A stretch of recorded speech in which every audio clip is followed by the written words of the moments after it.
त्यांना काय होतंय मला कळत नाही, पण मी संयमानं घेतोय, मी संयमानं लढतोय. ज्यावेळेस माझ्यावरती आरोप करतायत, कुठला तरी खोटा नाटा गुन्ह्याशी माझा संबंध लावतायत, मग जिल्ह्यात काय काय होतंय हे सुद्धा बघितलं पाहिजे. सरकार आहे, पालकमंत्री आहे, सत्ता आहे, मग ह्या सर्व गोष्टी त्यांनी अभ्यास करायला पाहिजे.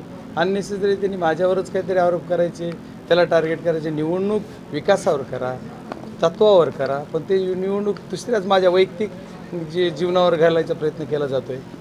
थेट प्रश्न असा विचारला जातो की 2 दिवसापूर्वी केसमध्ये एक गुन्हा दाखल झाला. तो गुन्हा ज्या व्यक्ती संदर्भात झाला तो आपला कार्यकर्ता आहे, तो आपल्यासोबत या यंत्रणेमध्ये होता असा सुद्धा आरोप झाला. अगदी फुटलेस दस यांनी तर काल व्यासपीठावरनं थेट मागणी केली की याची चौकशी झाली पाहिजे. मीच म्हणतोय ना, चौकशी झाली पाहिजे. तो कार्यकर्ता माझा असला तर जर त्याच्यावर खरा गुन्हा असेल तर त्याची चौकशी करा, खरा आहे का एक मुद्दा पहिला.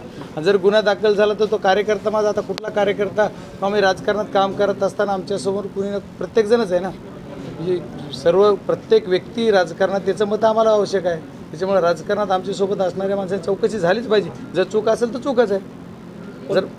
पण तुम्ही इथं आता उल्लेख करताना एक गोष्ट सांगितली की हा प्रकार घडला कसा.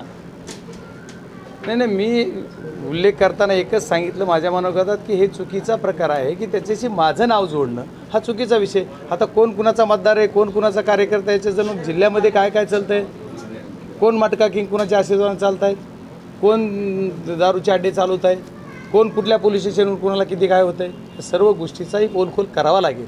मी त्याच्या विषयात जाऊ इच्छित नाही आहे. वाळू माफिया कोण आहे, याचं सर्व बरेच प्रकार आहेत. मी आणखी थोडं कमीच बोललो आहे, पण मला त्याच्यावर जास्त बोलण्याची इच्छा पण नाही की हा विषय निवडणुकीतल्या विकासावर आणि तत्वावर निवडणूक न्यावी.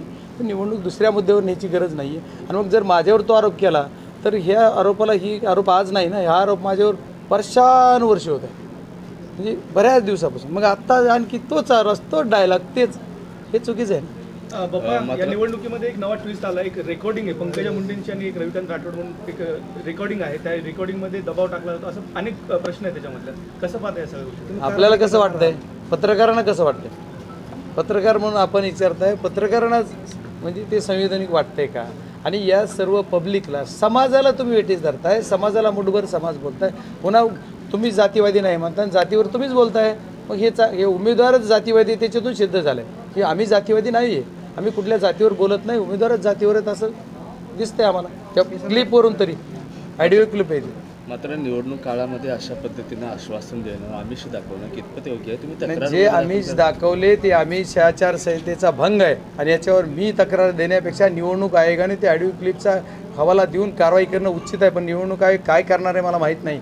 SP सुद्धा त्याच्यावर गुन्हा दाखल करायला पाहिजे. SP साहेब पण करतील अशी अपेक्षा करू, जागरूक असतील तर.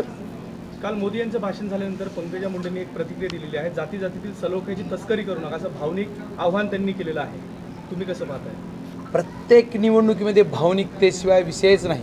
मुंडे फॅमिलीच्या बाबतीत ह्या जे आमच्या ताईसाहेब आहेत दोन्ही, त्या फक्त भावनिकतेवर निवडणूक आणतात. आणि आता परत सांगतात की आमचा बीड मागासले पण आहे. जर मागासले पण तुमच्याच घरात सत्ता आहे, 10 वर्ष झालं सरकार तुमचे मागासले पण घालवायचं, तुम्ही काय केलं? कोणचा एखादा ऊसतोड मजूर कमी झाला का काही? आणि आत्ताच काय बदल होणार?